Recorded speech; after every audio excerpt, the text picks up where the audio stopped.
Bonjour à tous les Ivoiriens, bonjour à tous les panafricains, bonjour à tous les Ivoiriens qui vivent en exil, qui ne peuvent pas rentrer en Côte d'Ivoire à cause d'un seul individu. Et ce monsieur s'appelle Alassane Ouattara.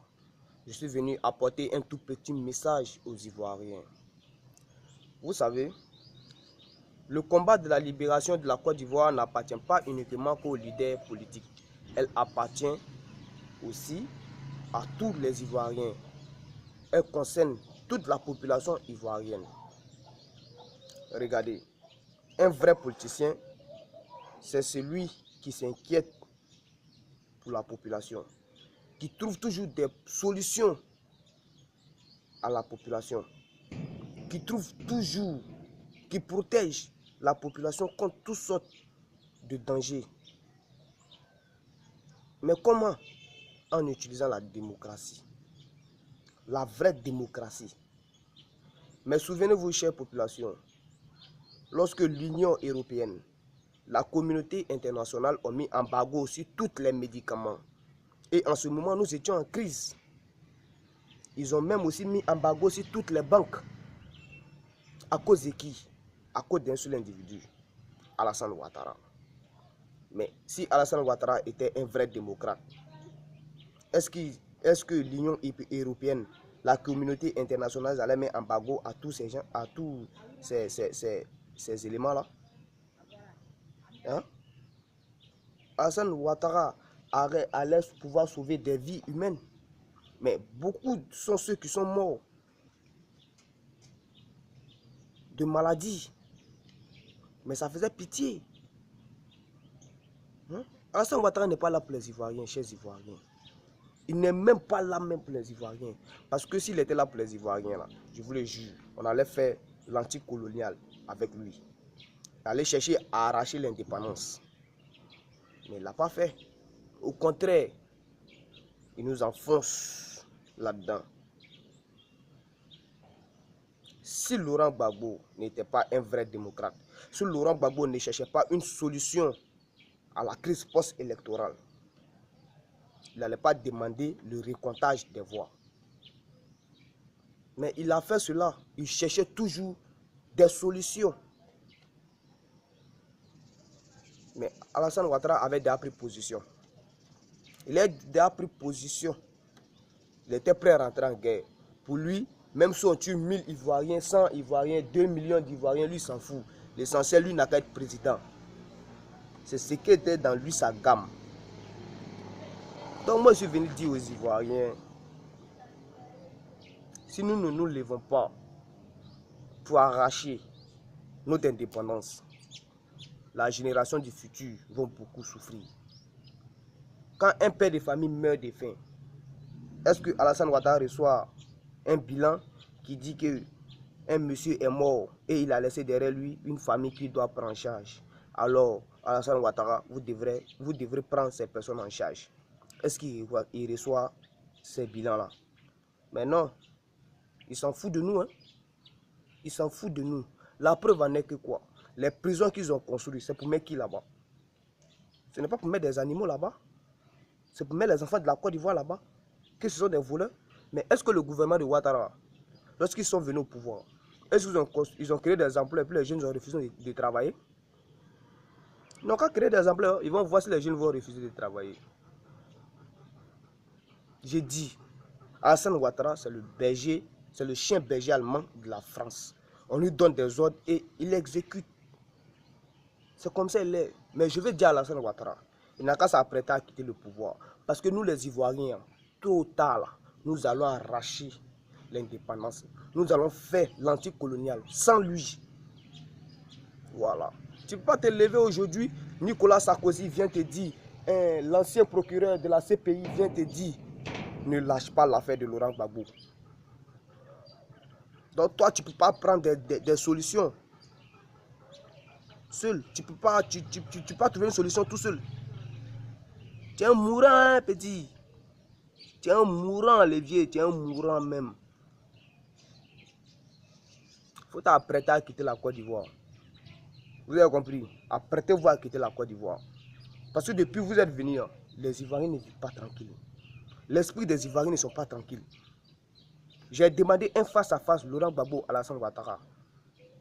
Ça n'a pas eu lieu. Et que cela a été fait. Mais non, mais la CPI ne cherche pas le coupable. La CPI ne cherche pas le coupable. Si vraiment la CPI cherche le coupable, l'assassin, hein, ils n'ont qu'à faire un face-à-face. Laurent Gbagbo Alassane Ouattara. Et on monte au monde entier. Tout le monde va voir. Tout le monde va voir.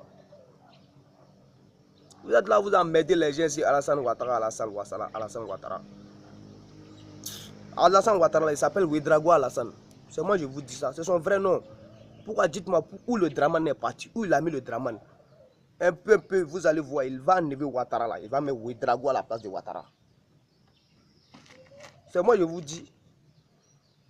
Alors, chers Ivoiriens, ouvrez les yeux. Allez-y au primaire, vous allez voir ce qui se passe. Les élèves sont coincés quoi. Ils sont assis 6, 5, 5. Et on les fait payer COGES, 2000 francs. Mais les 2000 francs, c'est pourquoi? Ils n'ont qu'à nous dire c'est pourquoi. Quand vous, Alassane Ouattara, vous vous levez, vous partez en France, vous dites que le franc CFA est bon pour l'Afrique, que l'Afrique doit toujours utiliser. Mais dites-moi, c'est quelle monnaie la France utilise? Est-ce que c'est le franc CFA? Est-ce que c'est le franc CFA qu'ils utilisent? Ce n'est pas le franc CFA, hein? Vous-même, vous connaissez ce qu'ils utilisent. Alors, aujourd'hui, moi, je m'engage dans ce combat-là. Si je dois mourir pour ce que je dis, pour ce que je fais, je serai fier de mourir. Parce que je ne suis pas la première personne à mourir sur la vérité, ni la dernière personne à mourir sur le mensonge. Alors, Alassane Ouattara même, qui dit que la vie humaine est sacrée, il tue les Ivoiriens en Côte d'Ivoire ici, mais lui-même il tue les Ivoiriens et que lui-même est anti-mort. Il n'a pas anti-mort. Il est déjà vieux.